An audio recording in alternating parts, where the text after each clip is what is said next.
Assalamualaikum warahmatullahi wabarakatuh. Bagaimana kabar hari ini anak-anak? Semoga semuanya dalam keadaan sehat ya. Hari ini kita akan belajar mengenai hormat dan patuh kepada orang tua dan guru. Sebelumnya mari kita berdoa terlebih dahulu ya. Bismillahirrohmanirrohim. Kita akan belajar mengenai kisah sahabat Nabi yaitu Uwais Al-Qarni. Kisah Uwais Al-Qarni, pemuda yang namanya terkenal di langit.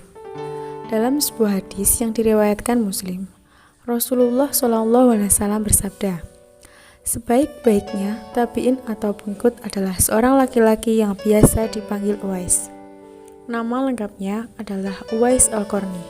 Dia seorang yatim dan hanya tinggal bersama ibunya yang sudah tua dan lumpuh di daerah Yaman.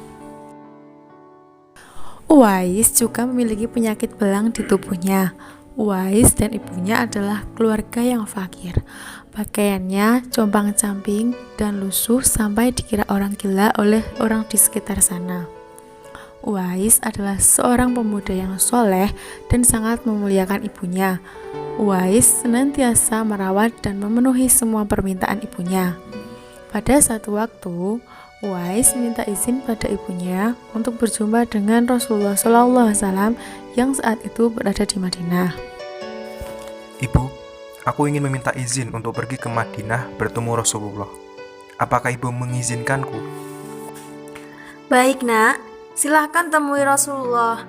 Namun ibu berharap agar kamu cepat pulang karena ibu sedang sakit. Sampai di Madinah, Uwais langsung menuju rumah Rasulullah. Namun sayang, Uwais tidak bisa bertemu Rasulullah sebab sedang di medan perang. Teringat pesan sang ibu agar lekas kembali ke Yaman, Uwais dengan terpaksa pamit kepada Siti Aisyah, istri Rasulullah yang ketika itu ada di rumah. Tak lupa, dia menitipkan salam untuk Rasulullah. Setelah sampai rumah, Uwais bertanya kepada ibunya mengenai keinginan ibunya yang belum terlaksana. Ibu, aku ingin menanyakan sesuatu. Apakah masih ada cita-cita ibu yang belum terpenuhi? Ada nak, ibu ingin sekali bisa pergi haji.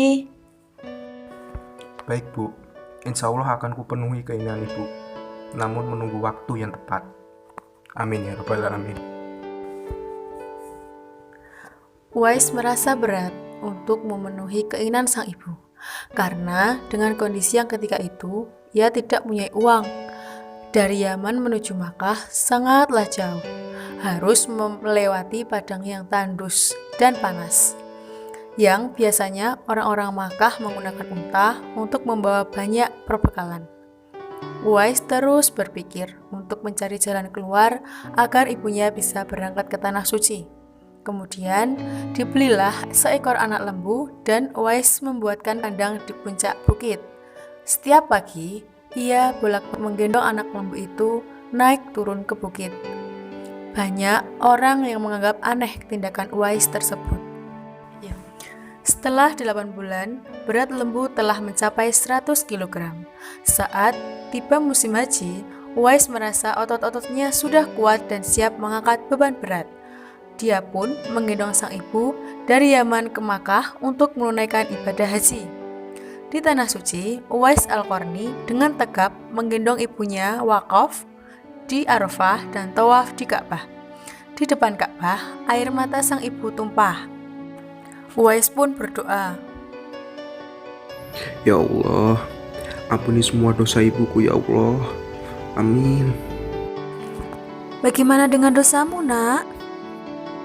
tanya sang ibu yang heran karena Uwais tak minta dosanya diampuni. Dengan terampuninya dosa ibu, maka ibu akan masuk surga. Cukuplah ridho dari ibu yang akan membawaku ke surga. Allah Subhanahu wa Ta'ala pun memberikan karunia untuk Uwais, yakni berupa kesembuhan dari penyakit belang yang hanya tinggal bulatan putih di tengkuknya. Tanda tengkuknya itu merupakan sebuah tanda sebagaimana disebutkan Rasulullah SAW kepada Umar bin Khattab dan Ali bin Abi Thalib untuk mencari dan mengenali Uwais. Carilah Uwais Al-Qarni dan mintalah kepadanya agar memohonkan ampun untuk kalian. Sabda Rasulullah seperti diriwayatkan dalam hadis Sahih Muslim. Pada akhirnya, Umar dan Ali berhasil menemukan Uwais. Dan seperti pesan Rasulullah SAW, Umar dan Ali meminta Uwais agar mendoakan mereka diampuni oleh Allah Subhanahu wa Ta'ala. Beberapa tahun setelah dengan Umar dan Ali, Uwais pun wafat. Masyarakat Yaman ketika itu heran. Banyak orang yang berebut untuk memandikan, mensolatkan, dan menguburkan Uwais. Banyak yang meyakini bahwa orang-orang yang berebut memandikan, mensolatkan, dan menguburkan jenazahnya ketika itu adalah para malaikat. Para malaikat yang turun ke bumi hanya untuk mengurus jenazah dan pemakamannya. Dari kisah Uwais Al-Qarni, maka kita dapat mengambil hikmah. Yang pertama, selalu senantiasa berbakti kepada orang tua. Yang kedua, sabar dan ikhlas dalam menghadapi cobaan. Yang ketiga, tidak mudah menyerah dalam menghadapi cobaan. Yang keempat, selalu bersyukur atas nikmat Allah. Yang kelima, selalu berusaha membahagiakan kedua orang tua. Orang tua adalah orang yang telah mendidik, merawat, memberikan kita dari lahir sampai besar.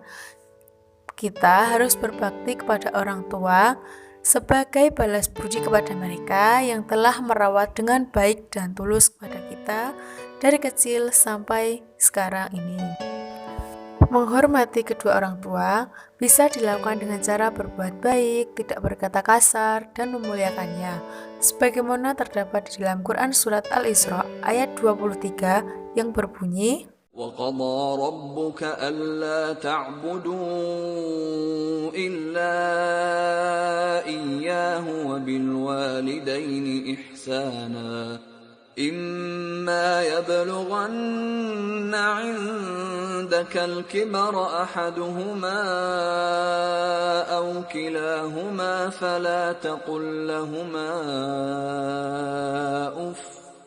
فَلَا تقل لهما أف ولا تنهرهما وقل لهما قولا كريما. Dan Tuhanmu telah memerintahkan agar kamu jangan menyembah selain Dia, dan hendaklah berbuat baik kepada bapak ibu. Jika salah seorang di antara keduanya atau kedua-duanya sampai berusia lanjut dalam pemeliharaanmu, maka sekali-kali janganlah engkau mengatakan kepada keduanya perkataan "ah", dan janganlah engkau membentak keduanya, dan ucapkanlah kepada keduanya perkataan yang baik. selain hormat kepada kedua orang tua, kita juga harus berbuat baik kepada guru, karena guru yang telah mendidik kita.